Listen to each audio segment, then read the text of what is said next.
के विद्यार्थियों, हमने पिछले पार्ट में औद्योगिक क्रांति किसे कहते हैं और औद्योगिक क्रांति इंग्लैंड में ही सर्वप्रथम संपन्न क्यों हुई, इसके बारे में जाना था।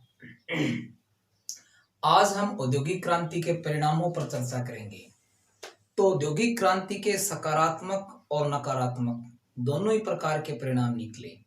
तो औद्योगिक क्रांति के जो परिणाम हैं उनको हम 4 भागों में बांट सकते हैं: सामाजिक परिणाम, आर्थिक परिणाम, राजनीतिक परिणाम और वैचारिक परिणाम। अब हम इन परिणामों को बारी बारी से समझेंगे। तो सबसे पहले देखेंगे हम सामाजिक परिणाम को कि भी औद्योगिक क्रांति के क्या क्या सामाजिक परिणाम हुए। औद्योगिक क्रांति के सामाजिक परिणाम, अगर इसमें हम पहले परिणाम की बात करें तो भोग विलास की वस्तुओं का उपयोग बढ़ा, जिससे मानव के नैतिक चरित्र का पतन हुआ। यानी आपको पता ही है, औद्योगिक क्रांति से हर प्रकार की वस्तु का निर्माण होने लगा। पहले तो क्या था, आवश्यक वस्तुओं का निर्माण होता था, लेकिन अब लग्जरी भोग विलास वाली वस्तुओं का भी निर्माण होने लग गया।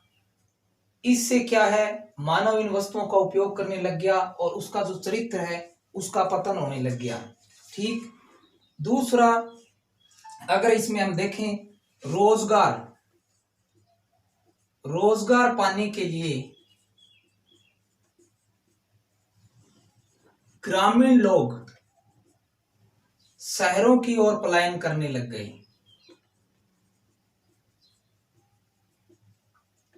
जिससे क्या होगा, जिससे संयुक्त परिवार प्रथा का अंत होने लगा या संयुक्त परिवारों का अंत होने लग गया। एक ही बात है। यानी रोजगार पाने के लिए गांव के लोग ज्यादा से ज्यादा शहरों के आने और लग गए।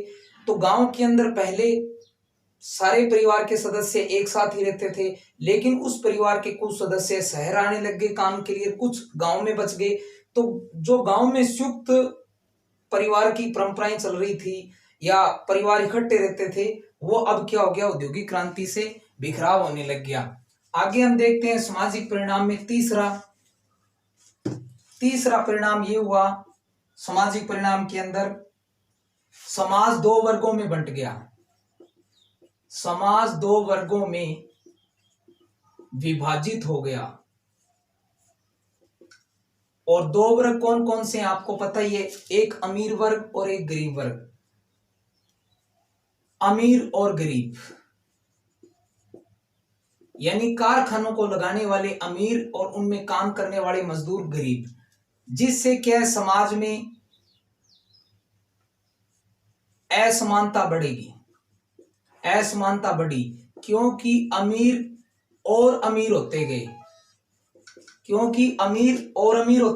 समाज में जो था, समाज 2 भागों में बंट गया, अमीर और गरीब।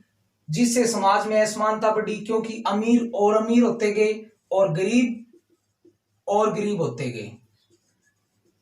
ये भी एक सामाजिक परिणाम ही है। अब अगर हम इसमें चौथा देखें,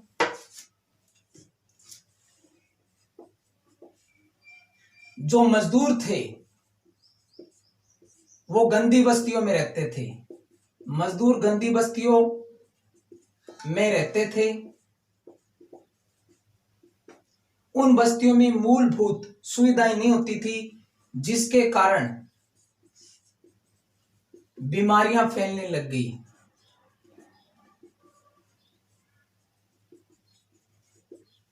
मजदूर गंदी बस्तियों में रहते थे, उनके पास आवश्यक सुविधाएं नहीं होती थी, जिससे बीमारियां फैलने लग गई। यानी मजदूर लोग अस्वास्थ्यपूर्ण गंदे वातावरण में अपना जीवन यापन करते थे।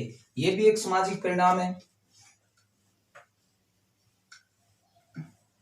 अगर हम इसके अंदर एक परिणाम और देखें, मशीनों के लगने से, यानी मशीनों द्वारा उत्पादन होने से बहुत से लोग बेरोजगार हो गए, क्योंकि जो लोग कुटीर उद्योग चलाते थे वो बेरोजगार हो गए। यानी इससे क्या हुई, बेरोजगारी बढ़ी, क्योंकि मशीनों से ज्यादा उत्पादन होने लग गया, छोटे उद्योग बंद हो गए, जिससे लोग बेरोजगार हो गए। ये भी एक सामाजिक परिणाम है। अब आगे हम देखते हैं आर्थिक परिणाम। औद्योगिक क्रांति के आर्थिक परिणाम क्या क्या हुए। नंबर 2, आर्थिक परिणाम।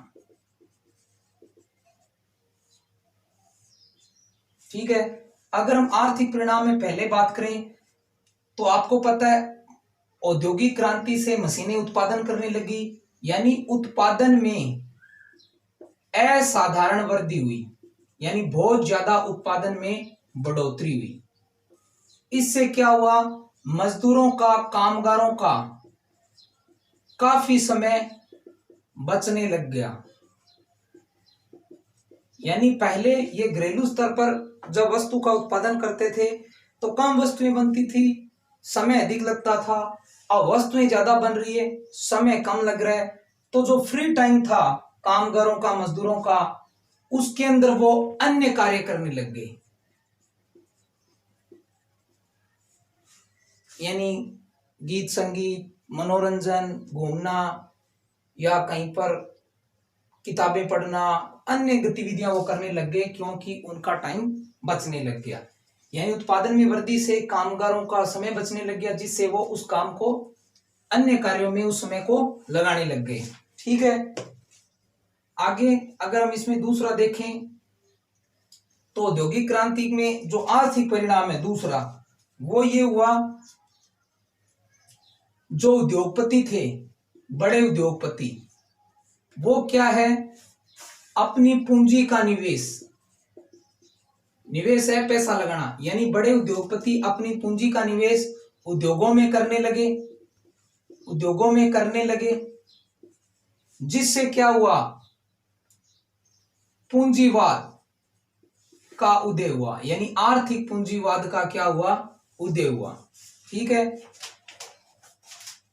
और आर्थिक परिणाम में अगर हम तीसरा देखें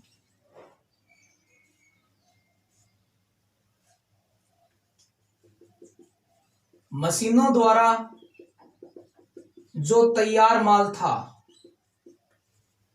वह सस्ता और टिकाऊ होता था, जिससे कुटीर उद्योग समाप्त हो गए। अब देखो, मशीनों से जो वस्तु बनती थी वो सस्ती और टिकाऊ होती थी।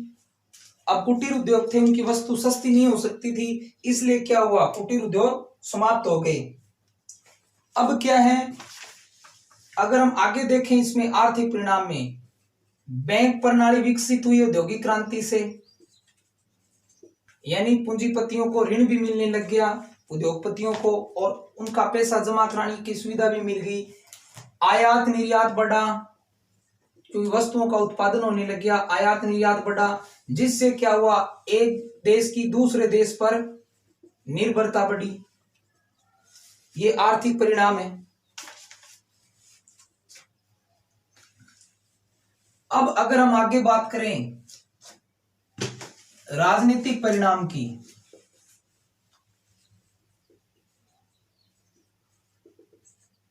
तो राजनीतिक परिणाम तो ये हुआ कि जो साधन संपन्न वर्ग था, क्योंकि अब काफी पैसे आने लग गए, पूंजीपति अमीर और अमीर होते गए, तो ये जो साधन संपन्न वर्ग था ये लोकतंत्र की मांग करने लग गया। यानी साधन संपन्न वर्ग अब लोकतंत्र की मांग करने लग गया, ये सत्ता में अपना हस्तक्षेप करने लग गया। और राजनीतिक परिणाम क्या हुआ, ये हुआ कि विश्व में उपनिवेशवाद और साम्राज्यवाद का उदय हुआ। आगे चलकर इस उपनिवेशवाद और साम्राज्यवाद से प्रथम और द्वितीय विश्व युद्ध हुआ, क्योंकि आपको पता है कि अब कच्चा माल लेने के लिए और बना हुआ माल निर्यात करने के लिए उपनिवेशों की जरूरत पड़ी, इसलिए यूरोप के देशों ने अपने साम्राज्य बढ़ाए, यानी उपनिवेशवाद और साम्राज्यवाद का उदय हुआ। और इन्हीं उपनिवेशवाद और साम्राज्यवाद की होड़ में जो यूरोपीय देश थे, इनकी वजह से आगे चलकर प्रथम और द्वितीय विश्व युद्ध दुनिया को देखना पड़ा। ठीक है। और अगर हम चौथे की बात करें वैचारिक परिणाम की, तो वैचारिक परिणाम में सबसे बड़ा परिणाम तो ये हुआ कि आर्थिक उदारवाद का जन्म हुआ।